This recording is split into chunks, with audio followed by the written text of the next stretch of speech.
أنت يا أخي السلفي الذي تكفرني وترميني بالشرك. والله العظيم هذا قسم، ولست ممن يكثرون الحلف.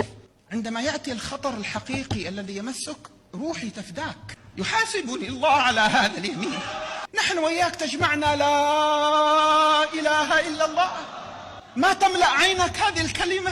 اختلف معي في تفاصيلها، لكن لا تخرجني عن الدائرة، لأني لم ولن أخرجك عن الدائرة. أبو جهل كان يقول لا إله إلا الله، وكان مع ذلك يعبد الأصنام ويقول ما نعبدهم إلا ليقربونا إلى الله زلفى. ونعلم أن ألوهية الله سبحانه وتعالى ليس في السجود والركوع فقط، بل في الدعاء، لأن الله سبحانه وتعالى يقول وقال ربكم ادعوني أستجب لكم إن الذين يستكبرون عن عبادتي سيدخلون جهنم داخرين. وقد ذكر الله سبحانه وتعالى هنا أولا الدعاء، وقال ادعوني، ثم قال إن الذين يستكبرون عن عبادتي أي عن دعائي ويدعون غير الله سيدخلون جهنم داخرين. لماذا؟ لأنهم يجعلون لله أندادا والعياذ بالله. وهؤلاء يذهبون للمقابر والمقامات ويقولون يا علي اشفيني ويا حسين أدركني ومدد يا بدوي، فماذا أبقيتم من لا إله إلا الله؟